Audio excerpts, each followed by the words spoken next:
Good morning everyone, I am Risha sir. SC family में आपका welcome करता हूँ। तो बेटा, आज के लेक्चर में हमें हमारे जो एग्जाम्पल है जो हमने स्टार्ट किए थे लास्ट लेक्चर में, 4 एग्जाम्पल हमने देखे थे वेक्टर टॉपिक के ऊपर। तो आज हम 5th एग्जाम्पल से कंटिन्यू करने वाले हैं। ठीक है बेटा, तो स्टार्ट।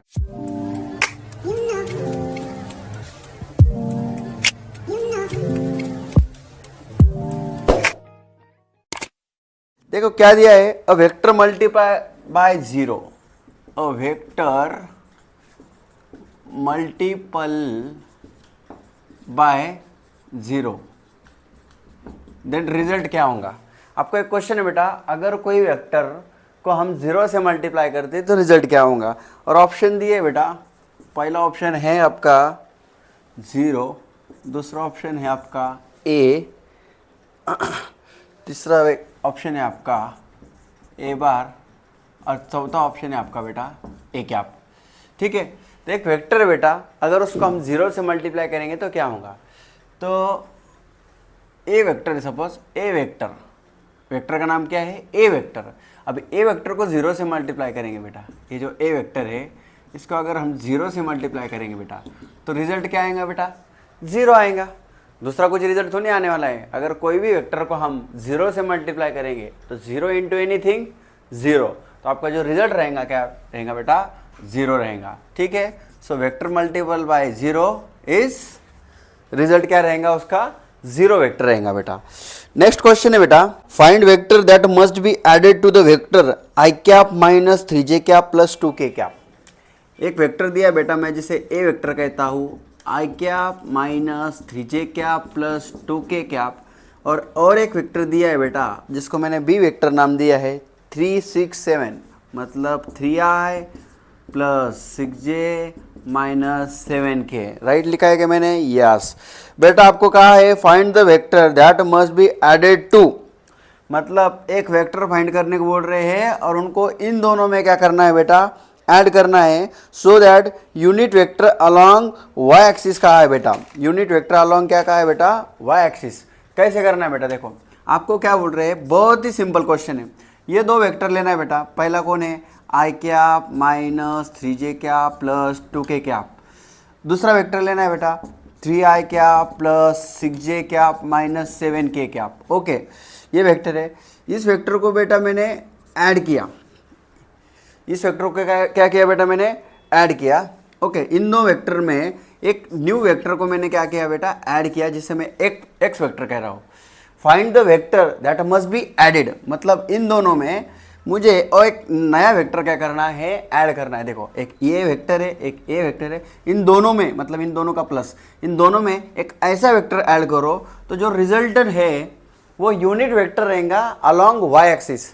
बेटा अलोंग वाई एक्सिस बोला तो यहाँ पे जे कैप लेना है, अलोंग एक्स एक्सिस बोला तो यहाँ पे आई कैप आएगा, अलोंग जेड एक्सिस बोला तो यहाँ पे के कैप आएगा, अलोंग निगेटिव एक्स एक्सिस बोला तो माइनस आई कैप आएगा, अलोंग निगेटिव वाई एक्सिस बोला तो माइनस जे कैप आएगा, अलोंग निगेटिव जेड एक्सिस बोला तो माइनस के कैप आएगा। मतलब कितना पॉसिबिलिटी बन सकता है, 6 पॉसिबिलिटी बन सकता है। तो इन्होंने कहा, क्या कहा है, दो वेक्टर है, इन दो वेक्टर में एक ऐसा वेक्टर ऐड करो, इस वेक्टर को ऐड करने के बाद इन सबका जो रिजल्टेंट रहेगा बेटा वो वाई एक्सिस के अलोंग में रहेगा, unit vector along Y axis. तो यहाँ पे जे कैप लिया मैंने, हो गया। फिर X bar plus I plus 3i plus 4i minus 3j plus 6j plus 3j 2k minus 7k minus 5k is equal to J cap. अभी देखो एक्स बार मुझे चाहिए बेटा, तो इक्वल टू क्या है, जे कैप प्लस 4i, इधर आके हो गया माइनस 4i, प्लस 3j हो गया माइनस 3j, माइनस 5k हो गया plus 5k। So x bar is equal to minus 4i, पहले लिख रहे हैं, plus j minus 3j minus 2j and that is plus 5k। तो वो वेक्टर क्या रहेगा बेटा, minus 4i minus 2j plus 5k। मतलब इस वेक्टर में आप इन दोनों को ऐड करके देखो, ए बी और एक्स, ये तीनों को आप ऐड करके देखो बेटा, जो रिजल्ट बचेगा आपका वो रहेगा बेटा जे कैप वेक्टर। आप ऐड करके देखो, देखो आई 3i कितना हो गया 4i, एंड 4i और माइनस 4i क्या हो गया बेटा, कैंसल। -3j प्लस 6j कितना हो गया 3j, और 3j में से -2j गया बेटा j वेक्टर। 7 -2 -5 -5 एंड +5 कितना हो गया 0। तो हमारा आंसर राइट है क्या रॉन्ग है, हम ऐसे भी चेक कर सकते हैं। ठीक है, अभी हम नेक्स्ट क्वेश्चन लेते हैं बेटा। What happen when we multiply vector by -2। बेटा एग्जाम्पल नंबर 7 हम देख रहे हैं, उनका कहना है एक वेक्टर है और उसको हम मल्टीप्लाई करेंगे -2, तो क्या होगा बेटा। अगर कोई वेक्टर है जिसे -2 से मल्टीप्लाई करेंगे तो क्या होगा। तो बेटा अगर मेरे पास वेक्टर ए है और इसे मैं मल्टीप्लाई करता हूँ -2 से, वेक्टर ए को मैं कैसे मल्टीप्लाई करता हूँ -2 से। तो मान लो अगर ये मेरा वेक्टर ए है, ओके बेटा, और इसको मैं -2 से मल्टीप्लाई करता हूँ, तो सबसे पहली बात माइनस है मतलब इसका जो डायरेक्शन रहेगा बेटा वो अपोजिट में हो जाएगा, अभी नेगेटिव वेक्टर बन जाएगा उसका, राइट। तो माइनस की वजह से डायरेक्शन इधर हो गया। और टू मतलब क्या बेटा, अभी यहाँ पे कुछ नहीं, मतलब क्या था 1, मतलब लेंथ क्या थी बेटा मेरी 1 थी। अभी यहाँ पे लेंथ कितना दिया है 2, मतलब मैग्नीट्यूड भी क्या हो गया बेटा इंक्रीज हो गया। ये एरो देखो और ये एरो देखो, तो यहाँ पे ऑप्शन है direction reverse and unit changes, तो ये नहीं है। Direction reverse and magnitude double, यही ऑप्शन है। डायरेक्शन क्या हो गया बेटा रिवर्स हो गया और मैग्नीट्यूड भी क्या हो गया डबल। तो कोई वेक्टर को अगर -2 से मल्टीप्लाई करते हैं तो उसका डायरेक्शन भी क्या हो जाएगा बेटा चेंज हो जाएगा, और मैग्नीट्यूड भी क्या हो गया डबल हो गया। देखो दिया है यहाँ पे मैग्नीट्यूड डबल। ठीक है, ओके, अभी एक बार इसको आप लिख लो, फिर हम नेक्स्ट क्वेश्चन की तरफ बढ़ते हैं बेटा। ओके, एग्जाम्पल नंबर 8 की तरफ बढ़ेंगे हम बेटा। क्या है example, 2 forces whose magnitude are in the ratio of 3:5। 2 forces है बेटा, एक को मैं ए नाम देता हूँ, एक को मैं बी नाम देता हूँ। इनका जो रेशियो दिया है बेटा फोर्सेस का 3:5, मैं इसको F1:2 F2 भी कह सकता हूँ। फोर्सेस का मैग्नीट्यूड दिया है तो मैंने इसको A:2B नाम दिया है, और कितना दिया है वो 3:5। और रिजल्टेंट दिया है बेटा इनका 28 न्यूटन। तो जो रिजल्टेंट है बेटा वो दिया है 28 newton. The angle between them their inclination is 60 degree. तो इनके बीच में का एंगल कितना दिया है बेटा 60 डिग्री। ओके, तो आपको मैग्नीट्यूड ऑफ ईच फोर्स बोल रहे बेटा, आपको रेशो में दिया है और उसका क्या फाइंड करना है मैग्नीट्यूड। कैसे करने का बेटा, ध्यान देने का इधर। ए वेक्टर दिया है बेटा, क्या रेशो दिया है इसका 3, तो हम इसको 3x लेंगे बेटा। बी को लेंगे बेटा हम 5x। ठीक है, बाकी चीज़ें तो दी है। तो बेटा वेक्टर एडिशन हमने पढ़ा है, रिजल्टेंट वेक्टर का फॉर्मूला सबको पता है, जल्दी से मेरे साथ बताइए। a² + b² + 2ab cos theta. Okay बेटा, आर कितना है 28, आर कितना है 28, ए कितना है बेटा 3x², बी कितना है बेटा 5x², 2 ए कितना है बेटा 3x, बी कितना है 5x, cos थीटा कितना है बेटा 60। सो 28 ये हो जाएगा 9x² + 25x², ये हो जाएगा 5 3 का 15, 15 2 का 30 x² cos 60 की वैल्यू होती है बेटा 1/2। सो 28 अंडर रूट में आएगा, 9 और 25 बन जाएगा बेटा 34x², और इसको डिवाइड करेंगे तो ये हो जाएगा 15x²। सो 28 = 34 और 15 मतलब 49x²। तो सभी को पता चल गया होगा 28 = 49 का रूट होता है बेटा 7 और x² का रूट होता है बेटा x। So 28/7 = x, that is x = 4। x की वैल्यू क्या आ गई बेटा 4। बट मुझे x की वैल्यू फाइंड नहीं करनी है बेटा, मुझे a और b जो दिया है, मेरे जो 2 फोर्सेस दिए उनका मैग्नीट्यूड चाहिए। सिंपल है बेटा, a कितना दिया है हमने, a को क्या माना हमने 3x, क्योंकि हमें रेशो दिया था बेटा, मैग्नीट्यूड हमें पता नहीं था। तो यहाँ से 3x का वैल्यू 4, मतलब a आ जाएगा बेटा आपका 12। तो फर्स्ट वेक्टर का मैग्नीट्यूड कितना आया बेटा 12। सेकेंड वेक्टर का कैसा आएगा बेटा 5x दिया है तो ले लो फिर 5, x कितना है बेटा 4। सो b = 20। तो अब ए का आंसर आ गया हमारा 12 और बी का आंसर आ गया हमारा 20। अब A12 और B20 अगर आप इस फॉर्मूले में अगर रखते बेटा A12 और B20 और थीटा की वैल्यू, तो आपका 100% आर का आंसर क्या आएगा बेटा 28। अगर ट्रस्ट नहीं है तो आप खुद इसको ट्राई करना है, ठीक है। ओके, एग्जाम्पल नंबर 9 क्या बेटा एग्जाम्पल नंबर 9 ऐसा है, if A bar is equal to B bar plus C bar, sorry A is equal to दिया है बी प्लस सी, ठीक है, या फिर A bar is equal to B bar plus C bar, having scalar magnitude 5 4 3, इसका magnitude 5 है, इसका 4 है, इसका 3 है, ठीक है बेटा। Then angle between A and C, okay बेटा। हमें एक रिलेशन दिया है A bar is equal to B bar plus C bar, इसे वेक्टर फॉर्म में लेता हूँ बेटा मैं।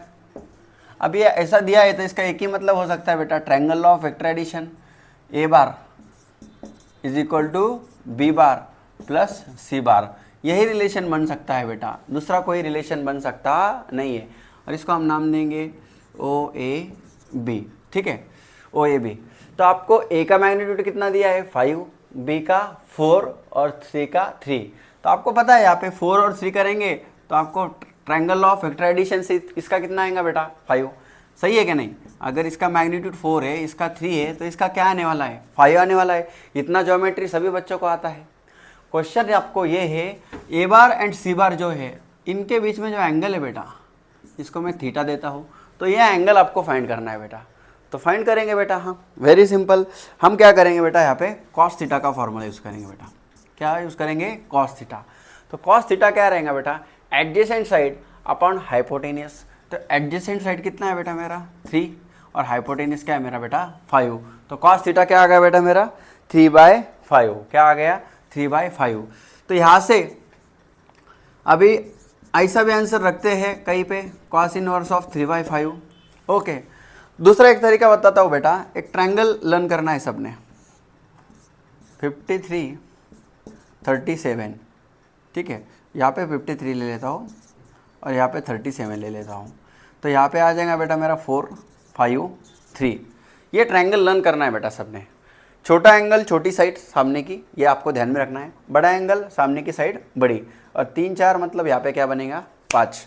तो हमें इस ट्रायंगल में हम अप्लाई करेंगे बेटा, हमें क्या चाहिए 3/5।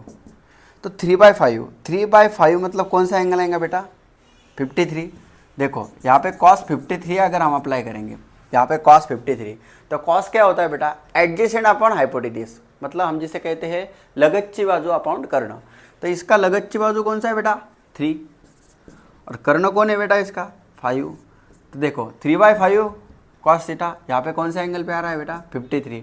तो यहाँ से हम ऐसा भी आंसर रख सकते हैं, कितना एंगल आया आपका 53। तो आपको जैसा चाहिए वैसा आंसर फाइंड आउट कर सकते हैं आप, ठीक है। सर कॉस ही क्यों लिया आपने, बेटा आप साइन लेके ट्राई कर लो, साइन थीटा लेके ट्राई कर लो, आंसर आपका चेंज होने वाला नहीं है, ठीक है। जल्दी से इसको लिखना है। अभी 10 नंबर का क्वेश्चन क्या कह रहा है, ठीक है। Find the sum of vector a bar and b bar as shown in the figure.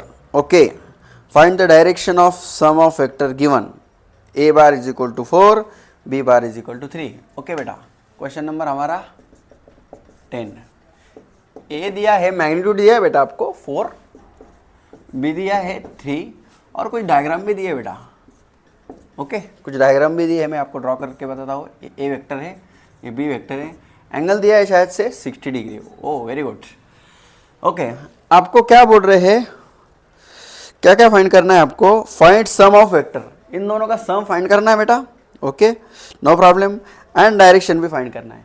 तो बेटा सम मतलब आपको रिजल्टेंट बोला है, एंड डायरेक्शन मतलब आपको रिजल्टेंट जो एंगल बनाता है बेटा। तो मैंने आपको बताया था, इसको देखो अभी मैं इसको बहुत अच्छे से एक्सप्लेन करूँगा आपको, आप अच्छे से ध्यान दीजिए। देखो ये आपका ए वेक्टर है, बी वेक्टर को मैं ऐसे शिफ्ट करता हूँ बेटा यहाँ पे, ठीक है। किसको शिफ्ट किया है मैंने, बी वेक्टर को, या फिर बी को शिफ्ट कर लो, आप ए को शिफ्ट कर लो, ऐसे कोई बात नहीं, ये मैंने बी को शिफ्ट कर लिया। तो रिजल्टेंट जो रहेगा बेटा मेरा आपका ये रहेगा। तो रिजल्टेंट वेक्टर ए के साथ जो एंगल बनाएगा बेटा मेरा, वो क्या बनाएगा अल्फा बनाएगा, ठीक है। तो मुझे डायरेक्शन फाइंड करनी है, मतलब मुझे अल्फा फाइंड करना है। तो कुछ भी नहीं बेटा, रिजल्टेंट वेक्टर का फॉर्मूला सबको पता है, अभी मैंने बताया आपको, a² + b² plus 2ab cos theta. Resultant vector का फॉर्मूला है बेटा हमारे पास, तो बस फॉर्मूला बेस्ड क्वेश्चन है। चलते हैं। r is equal to, okay, r is equal to, बताओ बेटा a कितना है 4, 4 का स्क्वायर 16, 3 का स्क्वायर 9, फिर 2 इंटू 4 इंटू 3 और cos थीटा कितना है बेटा 60 डिग्री। दो वेक्टर के बीच में एंगल कितना दिया है 16 डिग्री, तो ये हो गया 25 और ये 4 3 12 12 दूने 24 आ गया और ये आ गया 1/2। सो ये आ गया आपका 25 और ये आ गया आपका 12, तो रिजल्टेंट आ गया बेटा आपका 37, अंडर रूट ऑफ 37। ठीक है, ओके। अभी बेटा मैंने आपको triangle law of vector addition में tan अल्फा का फॉर्मूला बताया था, b sin theta upon a plus b cos theta. Direction ऐसे ही फाइंड करते हैं हम। सर हमें अभी ये पता नहीं, तो बेटा फिर पिछले जो लेक्चर्स दिए हैं मैंने आपको पूरा थ्योरी उसमें बताया है, कैसा आता है क्या आता है। अभी वो चीज़ें फिर से बताऊंगा तो हम एग्जाम्पल कब करेंगे, ठीक है। Okay sir, tan alpha b कितना है बेटा 3, साइन थीटा कितना है 60 डिग्री, a कितना है 4, b कितना है 3 और cos थीटा कितना है 60। 3 साइन 60 होता है बेटा √3/2, 4 प्लस cos 60 होता है 1/2। Okay, so tan alpha is equal to, इसको कैसा करेंगे, ओके, इन्होंने तो डायरेक्ट आंसर लिया है तो ठीक है, हम सॉल्व करते हैं इसको बेटा। ये कैसे आएगा, ये 3√3 की वैल्यू 1.732 रखते हैं अपॉन 2 अपॉन ये आ जाएगा बेटा आपका 4 प्लस 3/2, इसके नीचे 1 लेता हूँ, ठीक है। ऐसा चलेंगे सबको, कोई टेंशन नहीं है। ओके, इसको मैं ऐसे करता हूँ √3/2, ओके, ठीक है, कोई बात नहीं बेटा, कोई दिक्कत वाली बात नहीं है। 3√3 अपॉन 2, इसको सॉल्व करेंगे, 4 2 का 8, 3 1 का 3 अपॉन 2, तो 2 2 क्या हो गया बेटा कैंसिल, तो ये आ गया 3√3 अपॉन 8 प्लस 3 कितना बेटा 11। ओके, सो 3 इंटू √3 का वैल्यू 1.732 अपॉन 11, कैलकुलेशन 3 2 का 6, 3 3 का 9, 7 3 का 21 एंड ये हो गया 5.196 अपॉन 11। तो यहाँ से अल्फ़ा बन जाएगा बेटा आपका, tan उधर जाके tan अल्फ़ा हो जाएगा बेटा, tan उधर जाके tan अल्फ़ा हो जाएगा।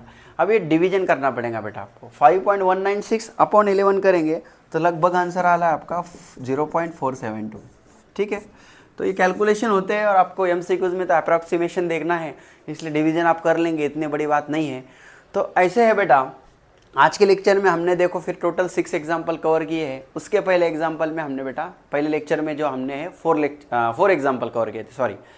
तो अभी तक बहुत ही हमारा बढ़िया चल रहा है बेटा। थ्योरी मैंने आपका ऑलमोस्ट कवर किया है, मतलब 40% चैप्टर का थ्योरी मैंने कवर किया है और अभी मैं उसके ऊपर थोड़े से एग्जाम्पल ले रहा हूँ।